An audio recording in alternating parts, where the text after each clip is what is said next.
My name is Alyssa. I'm 29 years old.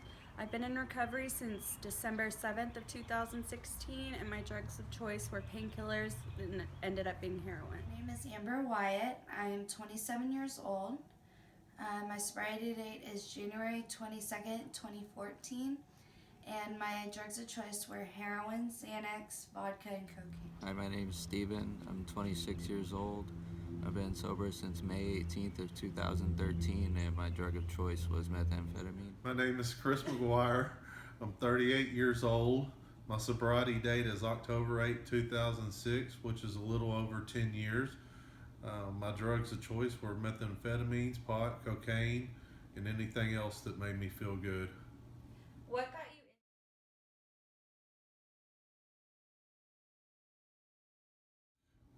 Well, it was about 10 o'clock in the morning, and I was hiding out at my mom's house, and I heard that knock. And I was halfway out of her apartment, and she told me it was the Boy Scouts at the door. And I just stopped and looked at her, and she opened up the door, and the Boy Scouts weren't selling cookies. They had handcuffs, and it was supposed to be an automatic 10-year sentence for me. And so the way I was thinking was I'm going to go into court and ask for help because that sounded better than 10 years of my life. Still not wanting to get clean and sober. But here I am 10 years later after that, still clean and sober. My last year of my addiction, I would go on binges for like 3 weeks, and then I would come down from everything for like a week, and then I would start to feel better, and then I would go back out and do the same thing like over and over. And the last time that I was coming down, I remember crying, and I remember thinking like, this can't be my life. Like, I'm only 24 years old. I went so much out of it. I had goals for myself, and I knew the only way to do that was to get sober. Towards the end of my using, I was homeless for a long time and was wrapped up with some pretty sketchy people and experienced an incident that was very violent and traumatic, and I was surprised to have not lost my life in that situation, so I decided I wanted to not live like that. The threat of going to jail definitely put some fear into me.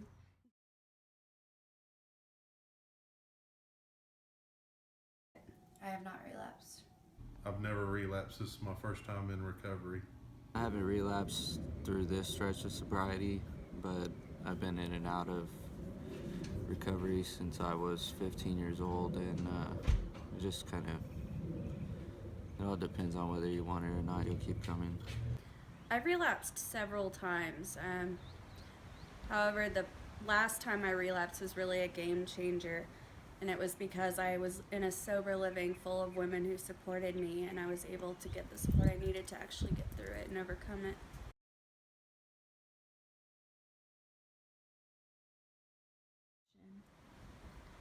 I don't know.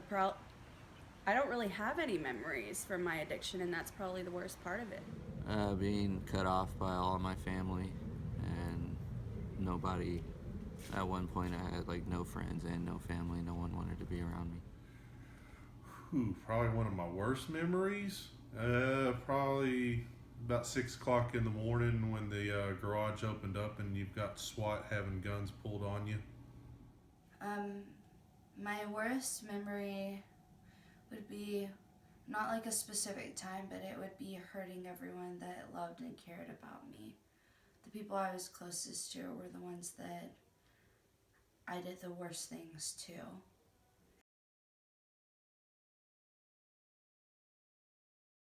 The list of things that I have to be grateful for today is really endless. I've got an awesome girlfriend, I've got awesome friends, I have good relationships with my family, I have a good job. That I no longer hurt those people, that all those goals in my life when I was wanting to get sober have been achieved, or they're in the process of being achieved. The friends I've made, genuine friends that'll be there no matter what. They're not just using me for money or drugs that I have or whatever they can get out of me. Having my family back, being able to love and to be loved, and helping other people.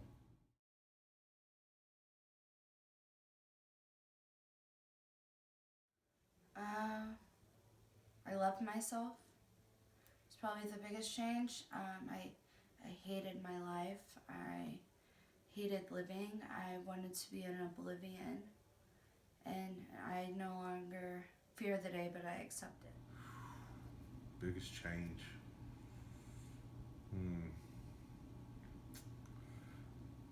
I guess being able to smile again and to be who I am again. I would say the biggest change in my life is that I'm happy. I don't, things don't affect me as much as they used to. I mean, I still get emotional and get stressed out or pissed off sometimes, but it doesn't overwhelm me to the point that I need to find some way out of it. I have a sense of independence that I never had before. I always depended on my parents or a boyfriend or some other person to carry my weight, and now it's just completely different.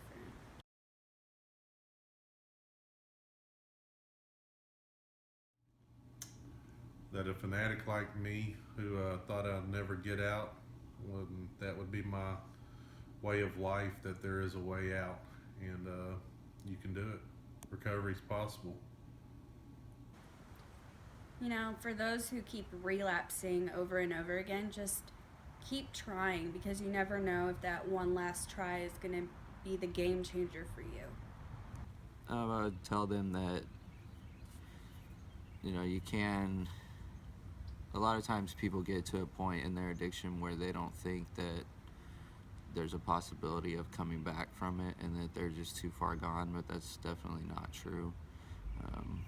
You know, when I came into rehab, I was 100 pounds and hadn't slept in 2.5 weeks, hadn't eaten, and it's really surprising that I wasn't dead.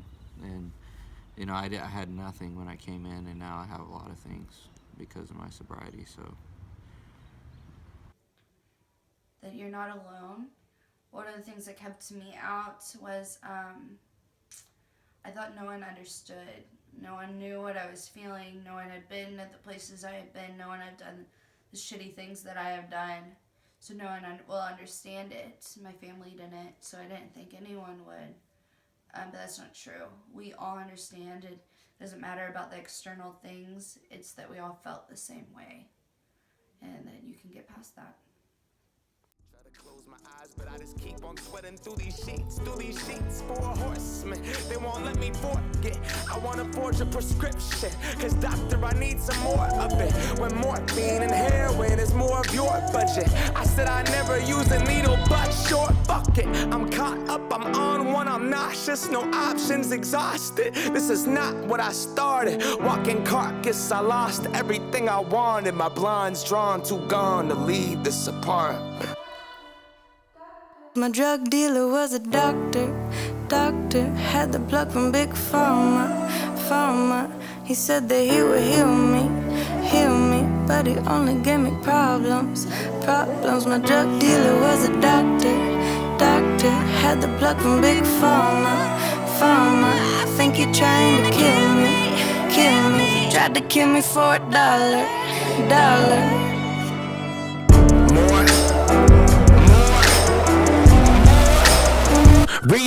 Re-up, death certificate signed the prenup. Ain't no coming back from this Percocet activist, Ambien, Adderall, Xanax binge. Best friends with the thing that's killing me. Enemies with my best friend. There's no healing me. Refilling these. They say it's debt. Institutions and DOC. So God grant me the serenity to accept the things I cannot change. Courage to change the things I can. And the wisdom to know the difference. The wisdom to know